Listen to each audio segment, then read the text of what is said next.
आज हम चलते हैं तारीख के एक ऐसे मोड़ पर जिसने दुनिया का नक्शा ही बदल कर रख दिया।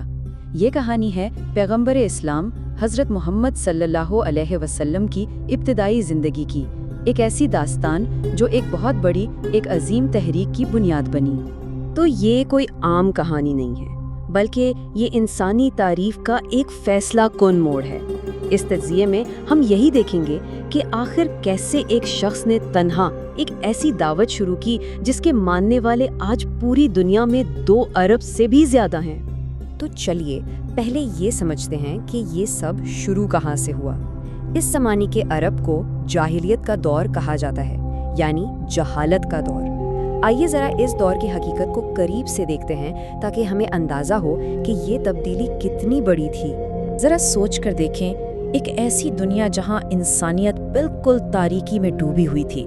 ये वो दौर था जब बेटियों की पैदाइश को बाइसे शर्म समझकर उन्हें जिंदा दफन कर दिया जाता था, जहां छोटी छोटी बातों पर कबीलों में ऐसी लड़ाइयां छिड़ती जो नस्लों तक चलती रहती थी। ना इंसाफी का ये आलम था कि ताकतवर जो चाहता कमज़ोर के साथ कर गुजरता था, और तौहीद का मरकज़ खाना काबा 360 बुतों से भरा पड़ा था।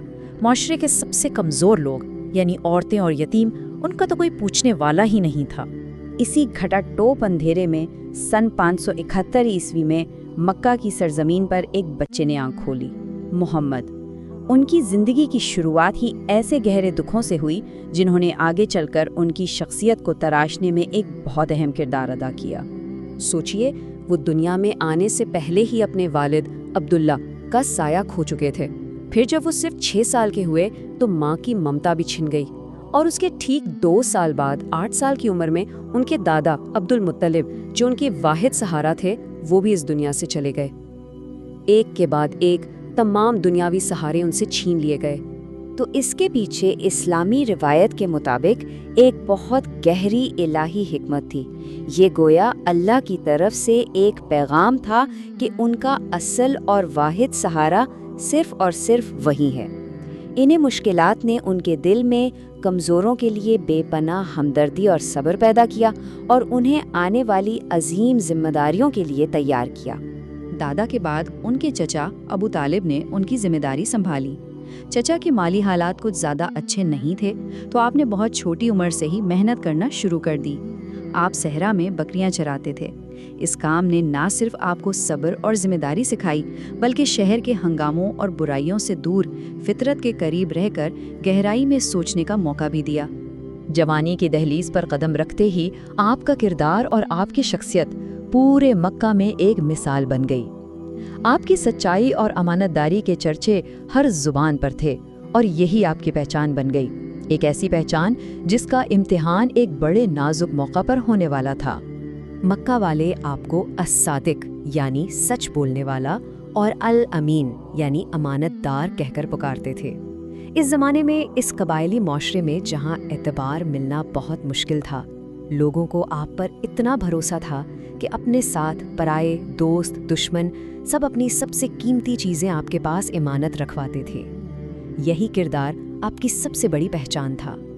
हुआ यूं कि जब खाना काबा की दोबारा तामीर हुई तो हजर अस्वद को उसकी जगह पर रखने के शरफ पर कबीलों में शदीद झगड़ा हो गया। बात इतनी बड़ी कि तलवारें निकल आईं और लगा कि अब खून की नदियां बह जाएंगी। फिर तय ये हुआ कि कल सुबह जो सबसे पहले काबा में दाखिल होगा उसी का फैसला माना जाएगा, और अगले दिन सबसे पहले दाखिल होने वाले मोहम्मदुल अमीन थे।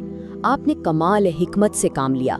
एक चादर मंगाई, पत्थर को उस पर रखा और हर कबीले के सरदार से कहा कि चादर का एक एक कोना पकड़कर उठाए। जब पत्थर अपनी जगह पर पहुंचा तो आपने उसे अपने हाथों से नस्ब कर दिया और यूं एक बहुत बड़ी लड़ाई को टाल दिया। आपकी ईमानदारी और हिकमत के चर्चे मक्का की सबसे मुअज़्ज़ज़ और दौलतमंद ताजरा हज़रत खदीजा तक भी पहुंचे। उन्होंने अपना तिजारती सामान देकर आपको एक काफले का सरबराह बनाकर भेजा। जब आप वापस आए तो न सिर्फ तिजारत में बेमिसाल मुनाफा हुआ, बल्कि आपकी दयानतदारी ने हज़रत खदीजा को इतना मुतासिर किया कि उन्होंने खुद आपको शादी का पैगाम भेज दिया, और इस तरह एक बहुत ही खूबसूरत और मजबूत रिश्ते की बुनियाद पड़ी। जैसे जैसे वक्त गुजरता गया, आप अपने इर्द गिर्द मुआशरे में फैली बुत परस्ती, नाइंसाफ़ी और अखलाकी गिरावट से और ज़्यादा बेचैन रहने लगे।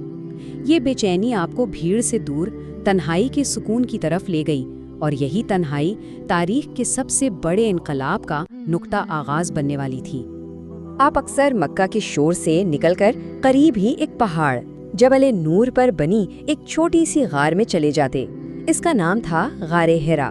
وہاں آپ کئی دن اور راتیں کائنات پر، زندگی کے مقصد پر اور اس سب کے خالق پر غور و فکر اور عبادت کرتے ہوئے گزارتے تھے۔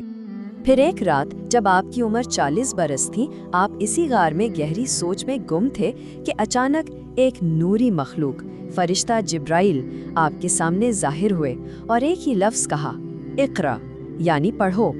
آپ نے گھبرا کر جواب دیا، میں تو پڑھنا نہیں جانتا۔ اس پر فرشتے نے آپ کو پکڑا اور اتنی زور سے بھینچا کہ آپ کی ہمت جواب دینے لگی۔ پھر آپ کو چھوڑ کر دوبارہ حکم دیا، اقرا۔ آپ کا جواب پھر وہی تھا، میں پڑھا لکھا نہیں ہوں۔ فرشتے نے تیسری اور آخری بار آپ کو پوری قوت سے بھینچا، اور جب آپ کو لگا کہ آپ کی جان نکل جائے گی تب چھوڑا اور پھر وہی حکم دیا، اقرا۔ اس بار آپ نے پوچھا، میں کیا پڑھوں؟ تب جبرائیل نے اللہ کا وہ پہلا پیغام سنایا جو آج قرآن مجید کا حصہ ہے، پڑھو اپنے رب کے نام سے جس نے پیدا کیا، انسان کو جمے ہوئے خون کے لوتھڑے سے پیدا کیا۔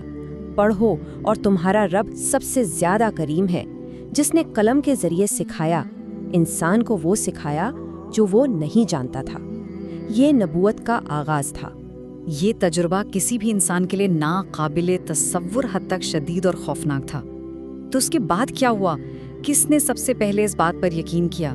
آئیے دیکھتے ہیں کہ ایمان لانے والوں کا وہ سب سے پہلا، سب سے قریبی حلقہ کیسے بنا۔ آپ اس واقعے کے بعد کانپتے ہوئے گھر پہنچے اور اپنی اہلیہ حضرت خدیجہ سے کہا، مجھے چادر اڑھا دو۔ جب آپ کا ڈر کچھ کم ہوا تو آپ نے سارا واقعہ سنایا اور کہا، مجھے اپنی جان کا خوف ہے۔ اس لمحے حضرت خدیجہ نے جو الفاظ کہے وہ تاریخ میں امر ہو گئے۔ انہوں نے کہا، ہرگز نہیں، اللہ کی قسم، اللہ آپ کو کبھی رسوا نہیں کرے گا، کیونکہ آپ رشتہ داروں کا خیال رکھتے ہیں، بے سہاروں کی مدد کرتے ہیں اور ہمیشہ سچ بولتے ہیں۔ اس کے بعد حضرت خدیجہ آپ کو اپنے کزن ورقہ بن نوفل کے پاس لے گئیں۔ وہ ایک بزرگ عالم تھے جو پچھلی آسمانی کتابوں کا علم رکھتے تھے۔ جب ورقہ نے ساری بات سنی تو انہوں نے فوراً کہا، یہ تو وہی فرشتہ ہے جو حضرت موسیٰ کے پاس آیا تھا، اور یقیناً آپ اس امت کے نبی ہیں۔